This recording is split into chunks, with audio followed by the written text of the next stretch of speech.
for you and me. Another key change, oh God, oh no. Gig nightmares for you and me. All right, gig nightmares. Here we are today. Carlos, how you doing? I'm doing great, Max. How about yourself? Oh, doing very well. So I know you from doing a fill-in gig with Faith and Chaos back in January. Yeah. I was talking to Bob earlier today. We might have another gig coming up in April. I think I don't know, potential. We'll see what happens. Yeah, sure. No Play it by ear. promises. Yeah. Yeah. So obviously like that was I think we did maybe two or three rehearsals with that. So not exactly a whole lot of time to put together like a full like 3 hour set list, but we managed to pull it off and Yeah. I thought it went pretty well. Good I turnout, whatnot.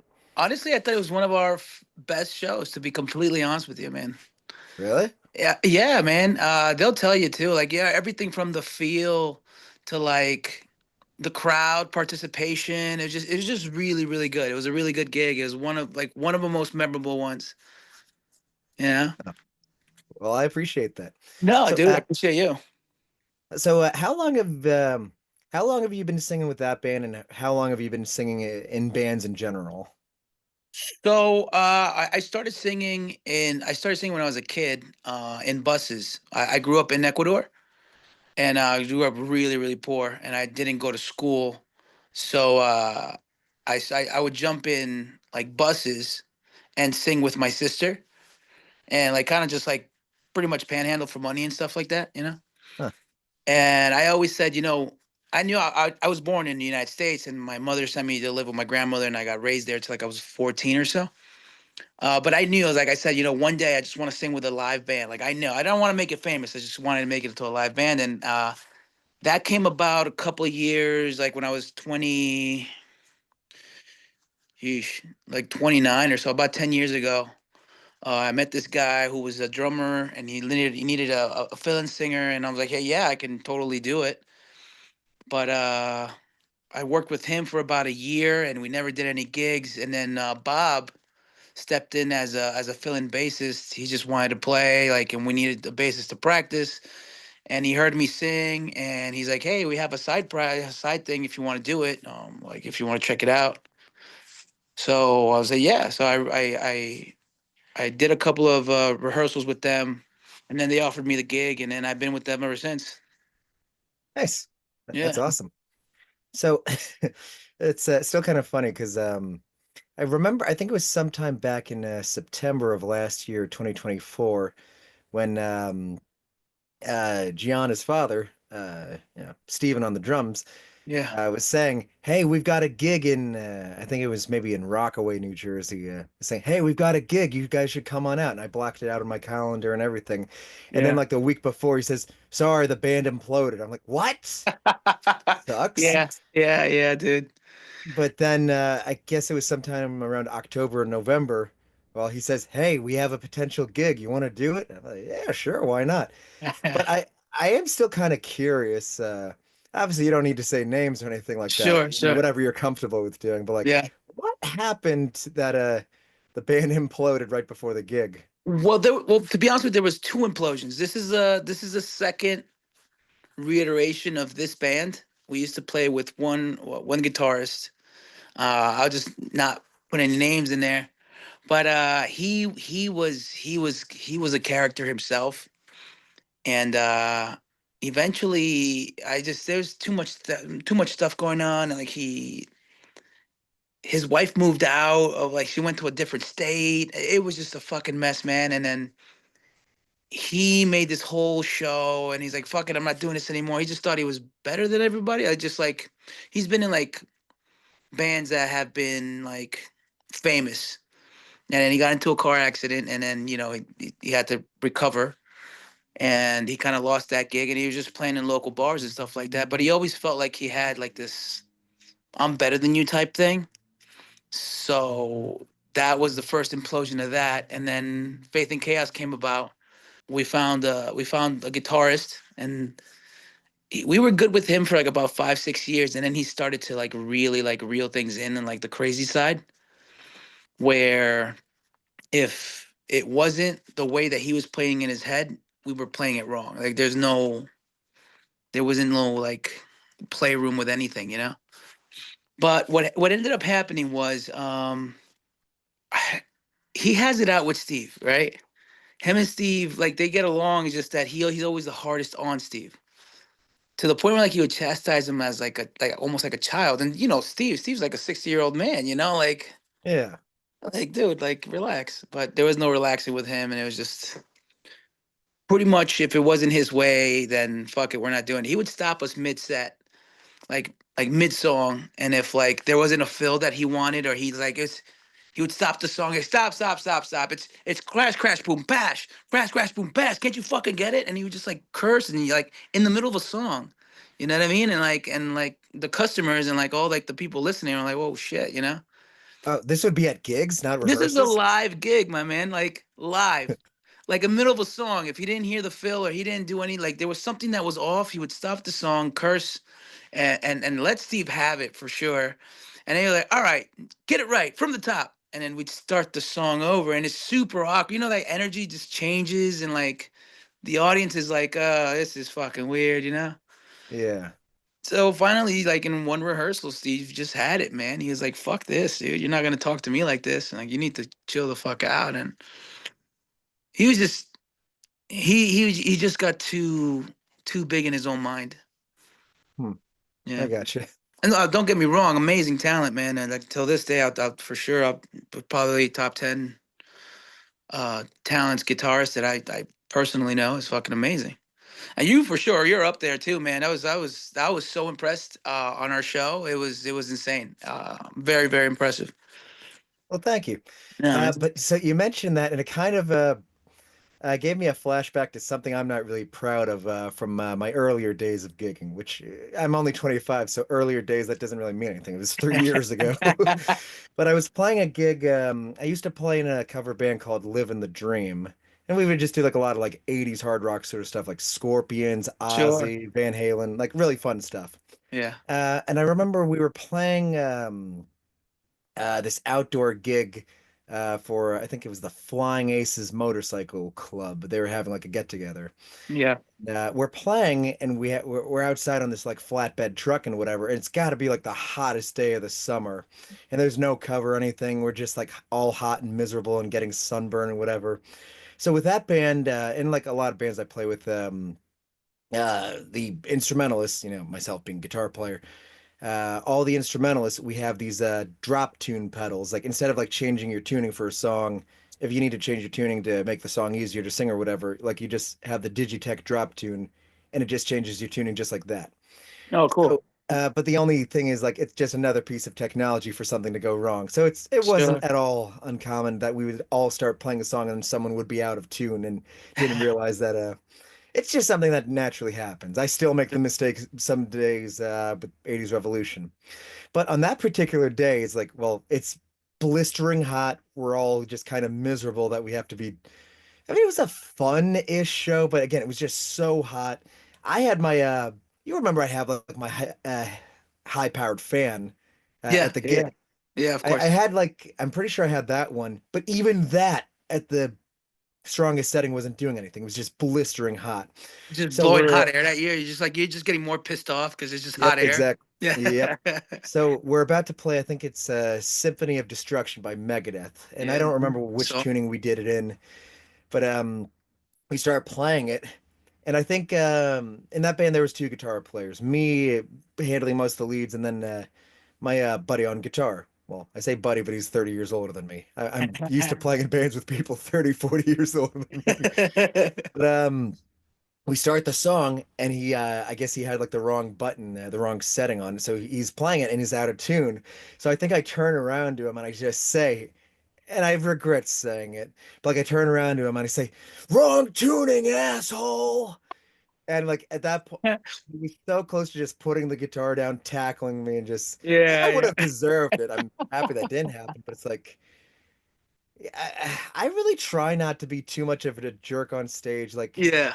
because like I do understand the sort of thing where it's like having like creative vision or like hearing a certain part of a song where it's like that's an iconic drum fill, you got to play that right or whatever. I get that, but Sure. like you don't want to be an asshole about it. Yeah. Like it Well, also kind of like depends like the level that you're doing it at. It's like sure. if you're like playing, I don't know, I guess 1,000 seat theaters or whatever where people are expecting to hear the solo iconic note Yeah. for note or whatever, yeah, it makes sense. But if you're playing like, I don't know, like Orange Lantern, Yeah, like like fucking cool yeah. place, but like there's It's it's like a not mom and as pops local type thing, like yeah, everybody already loves you. You're already doing something that they can't, and they love the songs already. So maybe if like, and I'm not saying that you shouldn't strive for perfection at no cost. But they're more forgiving than that 1,000 seater. You know what I mean? Like, sure, and it's just like you said, like there's certain songs that you just can't deviate or make your own. I've always said that. Like, don't stop believing. You have to hit those high notes, and you have to hit like the wah, wah, wah, every note yeah, for note. You can't deviate, and as soon as you do, it just kind of like takes the song. It takes you from away from the song. It's just like, oh man, that's not the way I would have done it. So like the people start thinking. So those songs, yeah, definitely. But like this guy would be like on, I don't know, man, like on like a back tune Zepp song, like the ocean or something, like it's popular, but it's not like very like known by like regular people, sure. So like he could have been a little bit more kinder, but in your case, I could see like you getting so frustrated because it's just fucking hot. I get like that too, like because the thing is that you can drop down and be completely naked, and that's as far as you're gonna get as far as cooling goes. You know what I mean? Sure. So like, and that plays a lot into like your character and like the level of like how you are upset, and like you just say shit.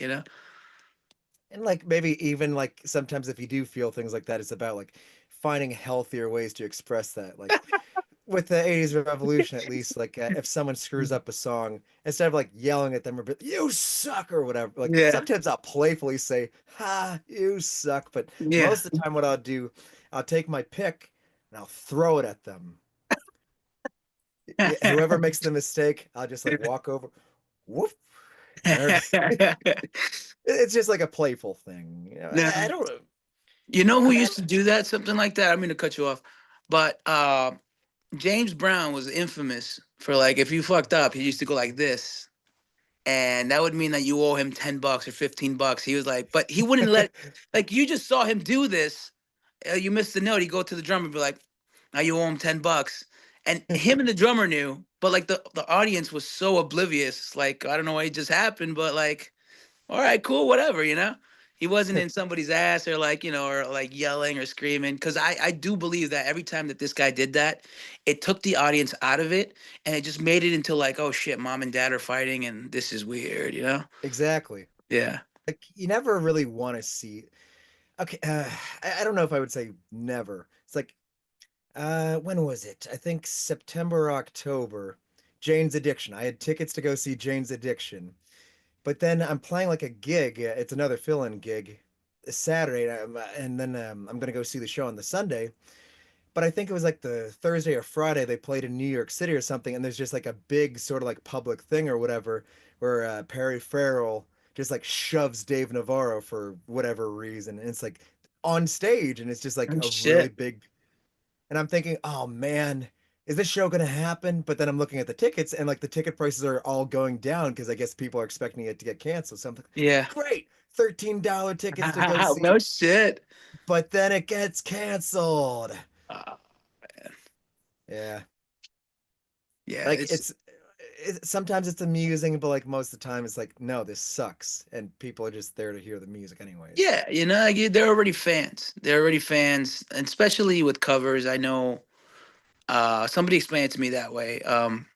You're not reinventing the wheel. You're bringing a memory. You're bringing a core memory with a song.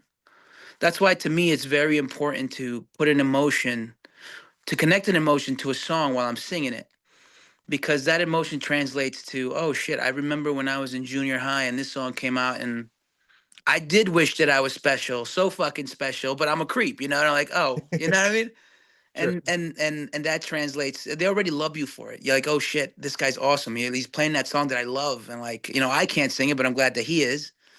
So it's very important that you put some sort of emotion or connect that to to that craft, because it is a craft regardless of however even if you don't get paid for it, it is a craft. But the point I was trying to make is that none of us are here to get discovered. Well, at least in my band, like, in our band, um we're all older.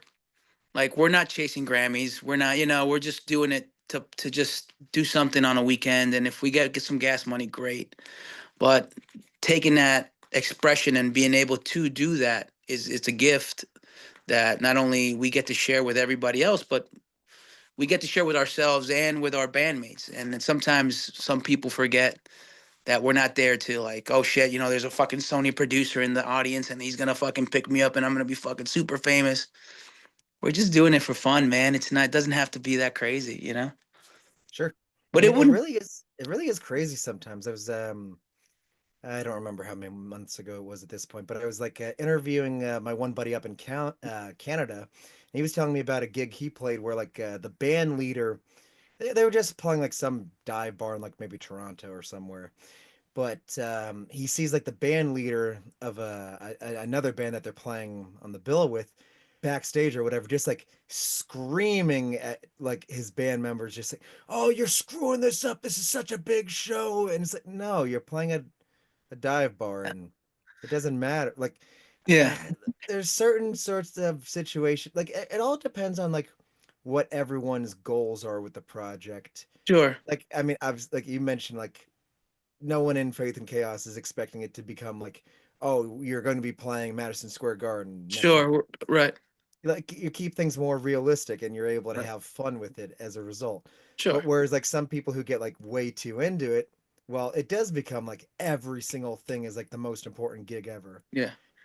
And I'm not saying that the person that's going to that bar doesn't deserve the best gig you have. I'm not saying that at all. But what I'm Sure. saying is that there's a certain level between us musicians, um, that, like, hey, like you said, this is a fun gig. This should be fun. We're not getting paid millions. We're not getting paid thousands. We're not. Sometimes we're not even getting fucking paid. Like, so. Let's just go out there, have fun. Let's do this for us. Um, and like I said, that doesn't mean by no means, because every time that you are up there, I do believe this, and this is something that that guitarist particularly had told me, that you owe it to the audience to give your best show. And Sure. I do 100% agree with that. We owe it to them. They came out. There's not only did they come out, but they're staying long enough to appreciate your craft. So yeah, they do deserve a level of respect that you need to put into your craft. But if you're gonna miss a fill, or you're gonna miss, like, if I miss a couple of lyrics, which happens to me all the time, you don't stop the song in the middle of the song to scold somebody. Like, that's pretty crazy to me Yeah. anyway. But it wouldn't be the last time, because apparently I don't learn my lessons too simply, like, too easy. I did a few other projects, and those went really wild with him too. To the point where, like, you know what, I can't do this with you anymore. Like, it's like a jaded lover that comes back. So what are some of those stories? I'm curious. So I think I mentioned this one to you. So we do some side gigs. We're pretty much money whores, basically, man. Like, whatever pays, I'm there, bro. Like, you want me to sing La Cucaracha like in E flat? Like, yeah, sure, dude. If the fucking money's great, I'm doing it. So sometimes we'll do some acoustic stuff, and he'll play the guitar, and I'll sing. And it's very mellow show, very cool show. He had just broken up with the band, and we had this acoustic gig lined up. And the day of the acoustic gig, he goes, "I'm not doing it. I don't feel like doing it.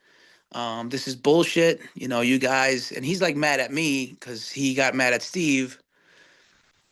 And he's like, "Well, I just don't feel like doing this gig." I'm like, "Dude, they paid us already, and we are ready to go. Like, this is like, we're 2 hours before the show, and you're telling me this now?" He's like, "Yeah, I'm not doing it. Yeah, no, fuck that." I'm like, so, like, I can't, I can, and this is a breast cancer somebody had passed away of breast cancer, and this is like their fundraiser and their way that they remember this person. And now I got to go in and tell them that, there's going to be no live music. Oh, Yeah, it puts me in a really weird position. So I'm like, fuck it. Even if I have to do it myself, I'll do it. Like, I just picked up the guitar like about a year and a half ago. I know my basic chords, and I still have fucking hard time with them. But I pulled out 13 songs out of my ass, basically. Just a basic E, G, D, E, like E minor, C, shit like that. And like, yeah, so I did like a couple of those with like a 40-minute break in between, but it still wasn't like the show that we were supposed to give them. But I gave them something plus like music in the middle. And I call him after the show, like, dude, I did it in spite of you. You kind of left me hanging. It's like, oh no, you should have thought, yeah, you should have just canceled. I told you to cancel. Why aren't you like listen when I told like this is why I left the band because you guys don't listen. I'm like, dude, I'm not leaving these people high and dry. They already paid us, and A, I don't want to return the money, and B, they're expecting a show because it's 2 hours. If you would have said this like 3 days ago, I'd be like, hey, listen, I'll try to find you a band. Let me like figure something out. But this is 0 hour, 9 a.m. You know what I mean? Like we gotta yeah. go. So yeah, he left me hanging on that one. But also like the fact, just like considering the nature of the event, that's just Yeah, disappointing. yeah, yeah, yeah, yeah, yeah. Especially because what it was, it's a fundraiser to remember somebody's mother that passed away of cancer, and the beautiful part about the entire fundraiser is that they sent. She was Lori Sorrentino was a teacher here in Bayonne, I believe, or in Jersey City. She passed away of breast cancer. So every year, her family gets together and they raise money, and they give a scholarship to one senior from a local school if they want to become a teacher. So that goes to them, and like they're fine raising money, and like I'd never go like I never charge them like what's really supposed to be, just like take that and let me get a quarter of that. And let me just cover my guitarist, or let me just cover this guy, and that's it. Yeah, But usually we make that money back in tips, you know what I mean? So it's not like we're losing out. But yeah, it'd be super sucky to be like, hey man, there's no music tonight. Like I know it's like an hour before the show, but I got nothing for you. hmm. Yeah. But it wouldn't be Yeah, the last time he fucking disappointed. Like he went ape shit. So I was telling you, I was just learning the guitar, and this is like about the point where like we were practicing for this gig, for this acoustic gig. And I'm like, hey man, I just picked up the guitar. I just say if you can give me a couple pointers after rehearsal. He's like, yeah, no problem. So he's teaching me some techniques and like the hand placement, like sitting up straight, putting the guitar on the alternate knee, the whole nine. And he goes, okay, now close your eyes and play, but don't play to anybody. I'm God. I'm a guitar god. So play to me. You don't want to offend God's ears, so don't suck. All right, so what? all right, so play to God, don't suck. And you're God, correct? He's like, yeah, I am God. So at this point, he's like, his head was so fucking big that like, uh, I don't even see if it's fucking blasphemous, but it's fucking blasphemous to be like, I am the guitar god, the guy like the end all be all of guitar. Uh, Play your little chords and don't suck. You know what I mean? Like it is like super. That should have been my cue. I'd be like, okay, this is he's off the deep end, dude. Like, That's terrible. yeah, it was wild. It was wild. Like, I've always had sort of like a kind of philosophy. Okay, I saw this one movie that I really liked a while ago called Jiro Dreams of Sushi. And basically, I'm not sure if you're familiar with it, but basically, there's like a sushi chef who, for like more or less every day of his life, except for like birthdays, holidays, whatever, would just go to a sushi restaurant and just work on like perfecting his craft of making sushi. And the thesis of the film is basically just like dedicating yourself to becoming better at something, mastery. But a big part of mastery is you never truly get there. It's about the journey of just continuously dedicating yourself to that. Sure, So it kind of reminds me of a few different similar things. Like I remember reading an interview from Ace Frehley from Kiss about 10 years ago, and he says something along the lines of, I don't need to practice guitar anymore. And I hate that mentality. Like, sure. because it's Now, I honestly don't know. I never met your old guitar player. I don't know if he practices all the time. Maybe he does, maybe he doesn't. But to still just be saying about yourself, I'm a guitar god, like, Yeah, no, that's yeah, not what yeah, it's about.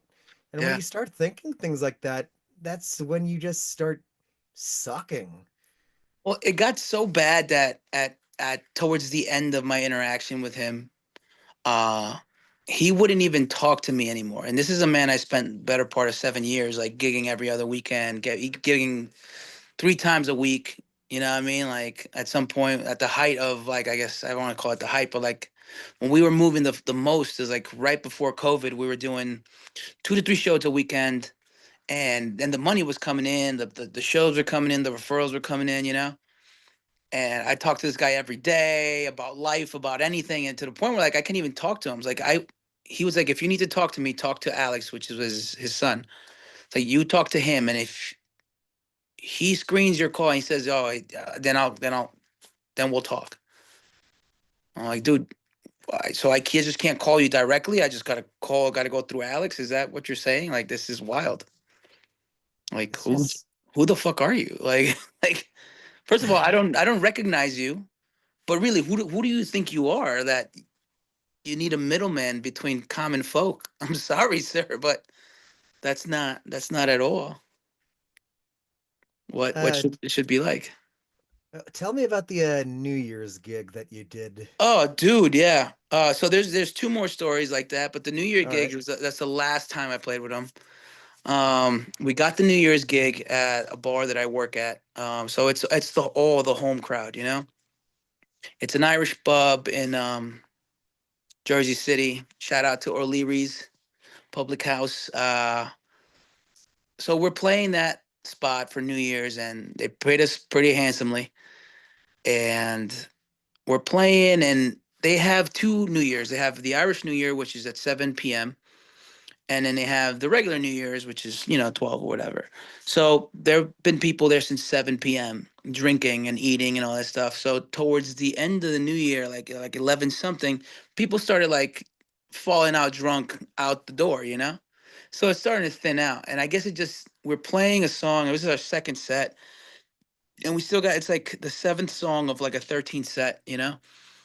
And right before like 11:55 or some shit like that, we just finished that song. He's like, "All right, wrap it up."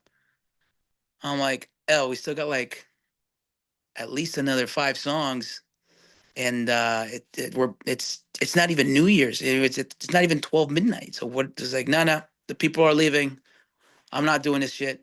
Wrap it up. I'm like, dude, we got to finish this gig. He's like, yeah, no, we finished it. It's done. I'm not playing another note. So the owner comes in. He's like, yo, what's going on? Are you guys just like taking it down for the ball to drop and then going back in? I'm like, listen, man, I'll return you the money. But this guy doesn't like we can't finish the show. And I'm making all kinds of excuses. It's like a battered woman, you know what I mean? Like he does it because he loves me, type shit. And Yeah. I'm like, he messed up his hand. He can't play. It's something about his amp. So I'm just gonna play live music and stuff. It's just kind of like to save face, and more or less like kind of like to save him from like looking like an asshole. You know what I mean? Because overall, he's still my friend. So, but it was just so heartbreaking. Like, dude, like really, we can't finish it. We can't even finish this set. Going to the New Year's with a couple songs. Like, no. It's like, no, fuck it. People are leaving. This is not worth my time. Fuck it. Cancel it. Let's go. I'm like, so you fucking left, and I just stopped playing like that, man. I'm just kind of curious where that sort of like unprofessional behavior comes from. Because, like, I mean, sure, I've played gigs that where I'm just thinking, I can't wait for this to be over. I Yeah. think everyone who's played enough gigs Yeah. Oh, eventually yeah. No feels that doubt. sort Yeah. of thing. But it's like, well, that's not really your call to make. I mean, if you really need to talk to the owner and say, hey, there's no one here, or like sometimes even they'll come up to you and say, hey, there's no one here. You guys can pack it up. We'll still pay, whatever. Yeah. But you Yeah. don't make that call on your own. Yeah, no, and it wasn't like it was empty, man. Like when we started playing, there was like maybe about 130 people, which is a very sizable crowd. You know what I mean for the space that we were in. Sure. But then like towards like 11, 11:30, people start to like leave, and there were like a good 30, 40 people. There wasn't 100 people, there was 30 or 40 people, but you can definitely see the size, the size of the crowd significantly gets smaller, but there's still 30, 40 people there Sure. that want to keep drinking and want to keep listening. And that could potentially be, hey man, I have a party too. Like if you want, like, it's all about the next gig, and the next high, chasing that. Sure. But But even yeah, still, like, I don't know. I've been in plenty of situations where, like, sometimes I like the gig where I'm playing for less people more than the more crowded gig, just because, like, I don't know. It's sometimes, like, at least with 80s Revolution, it's like, hey, I get to screw around a little bit more and just yeah, for sure. have fun with it. Like, Yeah, but I find honestly, that it's that's just, oh, no. what Go were you ahead. gonna say? No, I Oh, I just mean, find that smaller crowds are just more engaging. They oh, they sure, just they just have more fun. You see more people dancing. You see more people, like, when there's like a big crowd and like you're kind of like elbow to elbow. You're enjoying the music, but it's not like you can move around. sure. Yeah. But like, at least, I don't know. I most of the gigs I've had, I've done it mainly because of like that love of music, not for like the money or whatever, Sure. but it's because like I want to be playing these songs. I want to be like I was really excited when Steve asked me to do the Faith and Chaos gig because it's like, hey, it's something different from what I've been doing. It's songs that I haven't played in a while, songs I've never played before, Sure. and like it'll be the chance to like improv a lot of stuff. Like when we Sure. were doing like Stranglehold, and I was just going off on like a 10-minute Yeah. solo. It's like it's fun sort of stuff that I don't really get to do that often, and Yeah. I don't know. I like the chance to be able to do that, so it's fun. I think somewhere along the lines, this we've been playing so many years together, and that's another thing too that probably got to him. Um, that we didn't add too much to our repertoire. We have our core 50, 60 songs that we can alternate here and there. And we've made the show like where we just take the old songs, make them to the new songs that we haven't heard. And like, it's 10 years of gigging. And it's not like we practice maybe once a week, maybe before a show, we practice maybe twice a week, or like the 2 weeks before leading to the show, we'll practice twice a week or something like that, just to make sure we still got it. But if like an impromptu gig, like, hey, I got something coming up this Wednesday and it's a fucking Tuesday, you guys want to do it? And they say, yeah, we can pick up and set up and go to town. Because then everybody was so in tune with everybody's thing. Like if his guitar starts failing, Bobby starts like basing it up, and like Steve starts with the big Sure, grandiose fills. But we were all to that place where we knew where everybody's feet were, I guess, so to speak. But I think a big thing was like with him is that he had played these songs so much that I guess, I don't know, he just uh, lost that love and feeling, as they say. hmm. I can't even explain it, man. But it was really bad. It was really, really bad towards the end, like super toxic. I just hated it coming to rehearsal because it was just one big shouting match between him and Bob and Steve, and I just shut the fuck up. I was just like, dude, because I don't know what the hell they're talking about. I was like, I'm not classically trained in anything. I just kind of mimic a sound, and I'm like, oh, okay, I could do that. But they're talking about like, no, it's the G to the E flat or whatever the fuck it is, like. And I'm like, oh yeah, whatever. So what was the other? You said there was one more Oh, gig that one you more, actually right? played. Yeah. So like right after that, we had booked a gig with a right after the breakup, maybe a week after the breakup. I had booked a gig with one of my best friend. He's a Wallington fireman. He's pretty high up there. He's like, dude, I'm like, my band took a shit, or the band that I got took a shit. They're not coming, so I need a fill in. Would you do it? I'm like, the band just broke up, but let me see if whatever I can find, I'll figure it out. Just give me 24 hours. So I call him back. I called this guy. I'm like, hey, I got an opportunity. I know you don't want to do it with Faith. And at the time we didn't have you or other. I would have talked to Bob and Steve, and I'm like, let's do it. But he had said that his son wanted to play, and his son's friend, who's a drummer, wanted to play. So there's our bassist and drummer, and we can put it together in a week. And if it sounds good by the midweek, we could, we'll roll it out. Now, mind you, this is like the middle of November, so it was a little cold. I'm not gonna lie to you, But we agreed to it, and they paid us again handsomely. Like when I say handsomely, I guess to some it's like you're thinking like a couple $1,000. I'm thinking, $900 to me is pretty good. Like really handsome because we don't charge much. Like I said, we do it for the love of the art. And if someone just gives fucking gas money and a number two at McDonald's, I'm super happy. You know what I mean? I mean, for a So four-piece, that's not bad at all. no, not at all, man. Absolutely not. So they pay us in advance, and we start playing. First set, we did like 6 songs of 12, so half a set. And then we take a 20-minute break, and then starts to getting colder. And on the second set, always on the second set for some reason with this guy, but on the second set, he stops mid-song, and there's like about 80, 90 people in the stage. It's one of those mobile stages, and they're like 80, 90 people listening, just jamming out, and like family and friends, other firefighters that I know, just like a bunch of people from the town just listening, having a good time. He stops me and is like, nope, that's it. It's too cold. I'm leaving. I'm like, dude, what the hell are you talking about? I was like, no, we're taking a break. All right, if I go, I'm taking a break. Stop 5 songs in, gets into the car. And then like about 20 minutes later, he starts complaining about some old guy got into his car and called him the N-word. And he's not playing anymore for no racist. I'm like, what the hell are you talking about? Like, yeah, there's some old guy that came into my car and asked me for weed, and then he called me the N-word because I told him to get out of the car, and I wouldn't give him my weed. And I'm like, dude, that sounds so crazy to me. Like, I don't, like, they just like went into your car. Like, what the hell? Like, he's like, yeah, this guy's like, I'm not playing for no racist. That's it. We're packing it up. We're leaving. Now, to me, it just felt like it was an excuse for him to be like, I don't want to play anymore.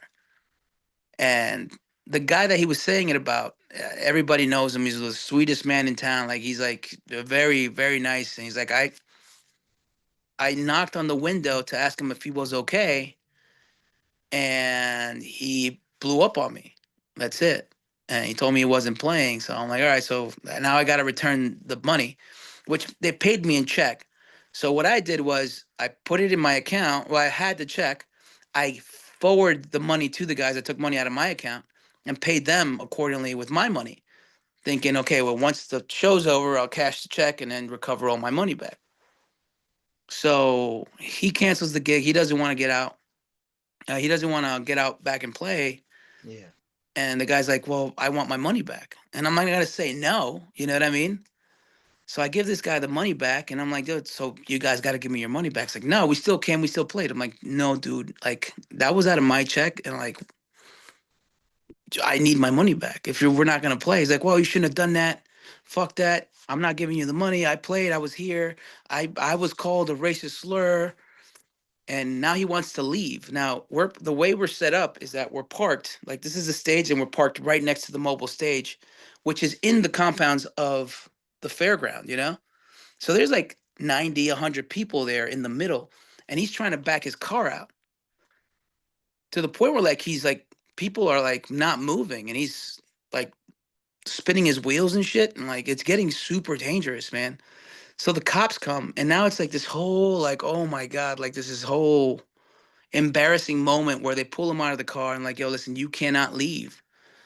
There's 1,000 people behind you. Like, you can't move your car until this is done. He's like, well, you guys are holding me hostage, or if I'm not under arrest, I want to leave. He's like, you can go, but you got to leave your car here. He's like, I'm not leaving my car, blah, blah, blah, this and that. So finally somebody talks sense into him, like, you can come back tomorrow to get the car, but right now at 8 o'clock at night, you're not leaving with your vehicle because it's physically impossible to move all these barricades, to move all these people, to move everything just because you want to leave. It was so fucking embarrassing. The guy that offered me the gig, he's like, dude, what the fuck? Like, I'm like, and I just like, I couldn't, there was nothing in this world that I can say to make any of that right. You know what I mean? Like, I didn't even know where to start. I was like, he said he was called the N-word, and that guy over there said it. He's like, oh, that's like my father. It's like the town. That's like the old chief of like the department. He's been here forever. He's got 1,000 grandkids. Everybody calls him grandpa. There's no way he would have said something like that. I'm like, Hmm. dude. But that was but that one and the New Year's one, and now the New Year's one, was the what that was it for me. That was it. And I was like, Jeez. yeah, man. It was wild, man. It was so wild because I didn't know who this guy was anymore. It's just night and day change. I mean, gig nightmares. That's it right there. Yeah, that's exact. That would, and I thought about that for like weeks after that. Like I kept I kept thinking of how embarrassed I was. I can't even show my face in that town. Like, you know what I mean? Like, oh, obviously I can, but like that's the way I feel. Like I can't help it. You Hmm. know? The cops came, they pulled him out. I was like, oh God, man, making crazy accusations. Oh fuck, dude. Jeez. Yeah, yeah, it was that was something. Hmm. That was something. But I mean, again, well, hopefully you don't have to deal with that anymore. I mean, No, no, I I mean don't that was it. imagine. I don't imagine you want to work with them again. No, no, listen, if he came to me as a friend and he needed my help, anything at all, actually, him or his family, I'd be there in a heartbeat. But I don't think I can personally work with him professionally. It's just too much of a liability, and and it's a toxic environment the way he's handling himself and handles his way with others. That's not a way to treat people in general, especially not a way to treat quote unquote friends. You know what I mean? Sure. You've been in the trenches with these people, and like you've been to those shows where like play Freebird, you motherfucker, and you're like fuck you, dude. You're like just enjoy the show, and like now it's like you against the crowd. It's one of those, and you also have those gigs where like everything's going super well and you're on that high, and like you're sharing that with your bandmates. So we've been on both ends of the spectrum and just like completely like changed like overnight, and it felt like it was overnight. At least for me, it was. Poor Steve's been taking shit from this guy for like few years at least. Like as you know how when you think back and they say hindsight is 2020. Like I Sure. can think about all the times that Steve is just like yelling back and forth with this guy. Like, and I'm just twiddling my thumbs and not thinking anything of it. But like there's so always something of it. I think I understand a little bit more when I came to that first rehearsal for that gig, and you guys were pretty much saying, "Oh, it's such a breath of fresh air." I Yeah, think dude. it Yeah, yeah, yeah. makes a For little sure. bit more sense now. No, it was, man, because it was like it almost becomes like when you start rehearsing and you're like, fuck, I wonder what the problem's gonna be this one. And like by the third or fourth hour of just rehearsing and just going through the entire set list, and they're just yelling and screaming, and you're like, I just want to get the fuck out of here. I just want to sing one more song, maybe. I don't even want to sing anymore. I just want to get out of here. You should never leave rehearsal like that. I Nope. don't think. I mean, I've been in three bands, and thank God most of them have made me money, but most of them I've enjoyed being in. But I don't think I've ever wanted to like make this into it is a paying gig, but I don't want it to make it into a job. Sure. And I mean, it shouldn't feel like a job. This is not a job. This is a nice let out, like a outlet. But the gig nightmares make it that way, man. There you go. All right. So before we wrap things up, is there anything you want to be promoting? As I mentioned, I was talking to Bob earlier today, so there might be a potential gig for April. If that ends up getting booked, I'll probably find some way to cut that into this. Yeah, Like, absolutely, man. Yeah, so it might be a show in April. What's crazy is because uh, I think that last show was our best show, mainly because I think and I overheard Bob say it too. Is like this is our swan song, or this might be our swan song. So you kind of want to leave it all on the stage, and I don't know if I ever sing with anybody else. Like I would like to. I just don't get out enough to where like, hey, anybody need a singer somewhere? Like I know all the yeah. lyrics to the Cosby Show. Whatever. Uh, nothing to promote really, but just the way that he said it is like it really hurt my heart. But I knew that it's eventually all good things must come to an end. But if we got another gig with Faith, man, I'm like the first one there, you know? Yeah. Awesome. Well, I hope it happens. Me too, brother. All right. Well, Carlos, I wanted to say thank you for being a guest here on Gig Nightmares. It's been a fun time chatting, Yeah, hearing dude. some of your nightmares. Thanks, brother. Man, it's been an experience, bro. Thank you so much. I can't tell you how much this means to me. Yeah, I mean, like, and it's also just nice being able to like tell some of these stories and like just get it off your chest. I guess. Yeah, for sure, man, for sure. And like people that listen, they'll understand. They'll definitely like get it because yeah, everybody goes through something similar, and I was glad to share. Yep. Well, again, thanks for being a guest. Max, thanks, brother. Thanks for having me. We hope you enjoyed this week's episode of Gig Nightmares.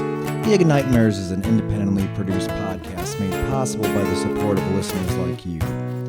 If you enjoyed this week's episode, we would appreciate if you left a rating and a review for us. Gig Nightmares.